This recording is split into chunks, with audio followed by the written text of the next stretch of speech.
I have a question for you guys. When did the Great Depression end? When it comes to when the Great Depression started, there's very little debate. But when it comes to its ending, there is actually a surprising amount of debate still going on. On my community tab, I put up a poll putting the 4 most common years I found for the ending of the Great Depression and wanted to see what my audience thought. The first year, 1933, confused the most people, and when I first saw that year, it actually confused me a bit as well. But as it turns out, there actually is a rational explanation as to why 1933 is the year it ended. It just happens to be a very technical definition. 1933 is the year given by the National Bureau of Economic Research, which is one of these organizations that was started in the early 20th century, and one of the things they do is kind of acting like the Vatican of the economy in a way. They're the ones that usually declare when a recession has started and ended. And the heads of this organization are frequently recruited as economic advisors for presidents of both parties. And so when this organization declares a recession to be over, it is usually a very GDP-centric definition of recession. So most economists, when measuring sort of the total size of the economy, look at it on a quarter-by-quarter basis, so in a 3-month period. So if the GDP of a country is higher at the end of this 3-month period than it was at the end of a previous 3-month period, that's considered economic growth. And if the GDP is smaller at the end of a 3-month period than it was at the previous, that is considered an economic contraction. And a recession is when we have multiple quarters of economic contraction in a row. The exact number I don't know at the top of my head. Future editing me will add this in post. The definition for depression is similar to that of recession, except it's a greater number of consecutive economic contraction quarters. And so the National Bureau of Economic Research dates the ending of the Great Depression to at some point in 1933, when the GDP finally started growing again. You see, from late 1929 up through into 1933, we saw quarter after quarter of economic contraction in the United States. It started off as a recession, but as it continued, it got called a depression. And so we ended up having basically 4 years of consecutive economic contraction. But in late 1933, the GDP finally bottomed out and then started going back up again. And so by the purest GDP definitions of recession and depression, that is when the Great Depression formally ended. And I think this is a useful metric, at least for defining when something at least happens or what a thing is.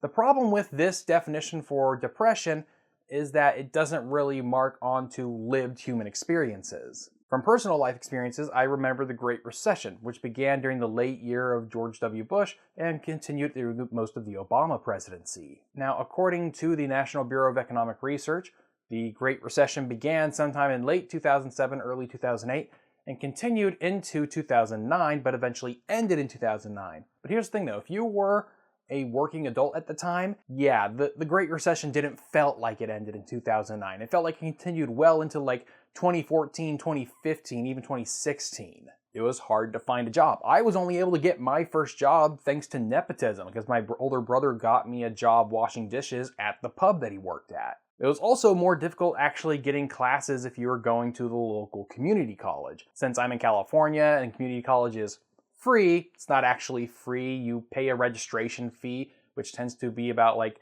between a quarter and half of what normal tuition would be, but that's a whole story for another time. Anyways, because the cost of going to community college in California is artificially low, during recessions, we see more people go in order to get, education, training, and qualifications so that they can go into the job market and hopefully get as good or if not a better job than they had before. The problem, of course, is that then there's so many people in that it's actually hard to register for classes. That was a real problem back in California in between 2009 and like 2012. Anyways, the reasons for these personal anecdotes is simply to express that the GDP definition for recession and depression is limited, especially when it comes to accounting for the lived human experiences. A more widely held position for the ending of the Great Depression would be 1939. Of all the sources I looked at, this seems to be the most widely accepted year for an ending of the Great Depression, though the exact reasoning for it is unclear. Now, if the 1933 year is insufficient because it only accounts for GDP, the 1939 year is insufficient because it doesn't really account for anything else either. Something that should be understood about the Great Depression is sort of the economic debate over what ended the Great Depression.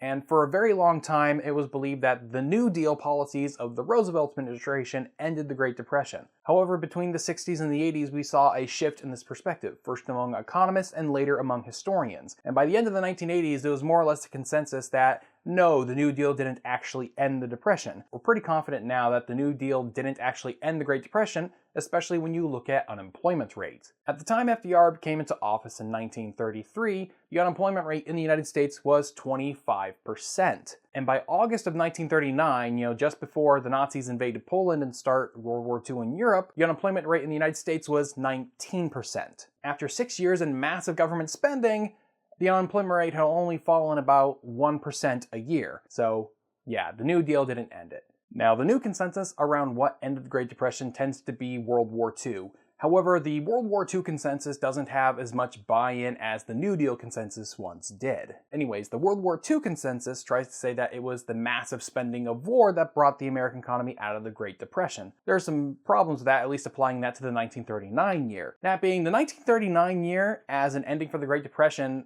has sort of no logic, because if the New Deal didn't end it, and the New Deal ended around 1939, at least the appearance of New Deal policies ended around that time, why would 1939 still be the year it ended if applying the World War II consensus?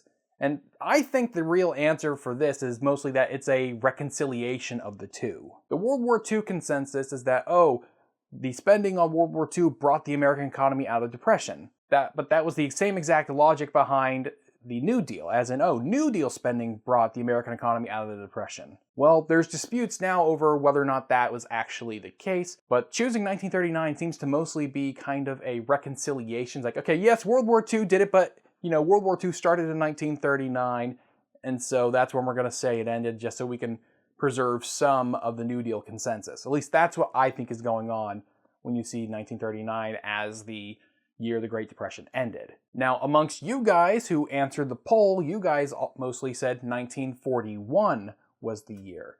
And there is something to be said for that, that's when the United States got involved at the tail end of 1941. Here's the issue though, unemployment rate is still a very sticky situation there. You see, although on the eve of World War I breaking out in Europe, the unemployment rate in the United States was about 19%, in 1941 it was 15%, and on the eve of Pearl Harbor, it was just under 10%. Yeah, so the unemployment rate was still basically in the high single digits, low double digits by the time we got into World War II. Now, the World War II definition does definitely take more into account the unemployment rate, because after the United States got involved in World War II, the unemployment rate just plummeted. Between people volunteering and being drafted into the army, and then more jobs being opened up in factories for manufacturing to manufacture the, machines of war, unemployment rate went down nearly to zero. But there's something that the World War II consensus and the 1941 year also doesn't take into account.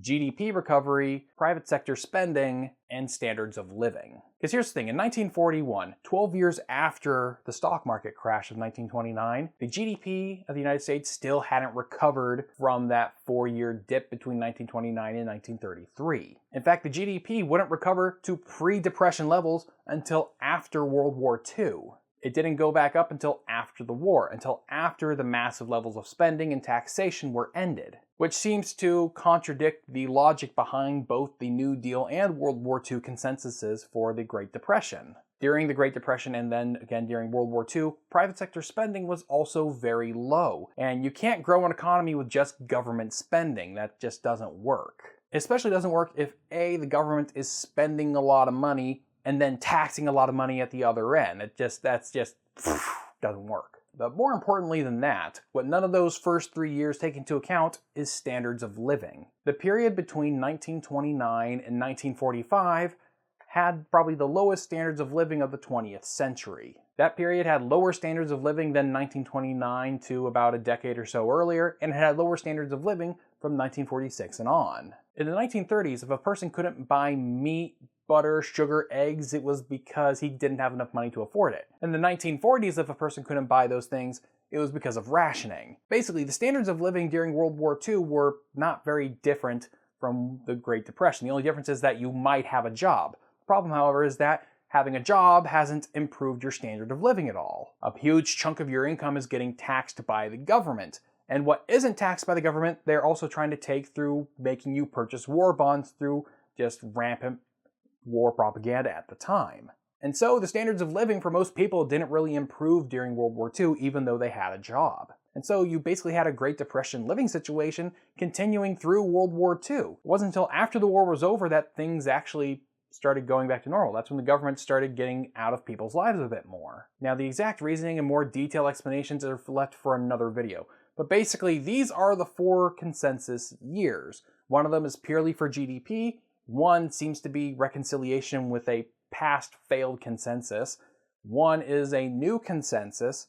And the last one is a new competing position. This idea that, well, no, actually, the New Deal and the World War II didn't end the Great Depression. This is sort of the more like a libertarian position that's gaining a bit more steam as people are looking more at the data and realizing that there's more to it than just ideology. I do have my own preferred date, and I used to be a 1939 guy, then like a 1940 or 42 guy or something like that. But more and more now, I find myself in the 1946 camp, in that if the everyday lives of a person isn't improved, has the economy really gotten better? And that's a position I hope more people will take more seriously. If you enjoy videos like this, or even better ones, then I suggest you click that subscribe button and hit the bell icon to turn on notifications, that way you don't miss new videos when they come out. You can see my videos early by becoming a patron, going to patreon.com/casualhistorian. Make sure you also leave a like and comment down below.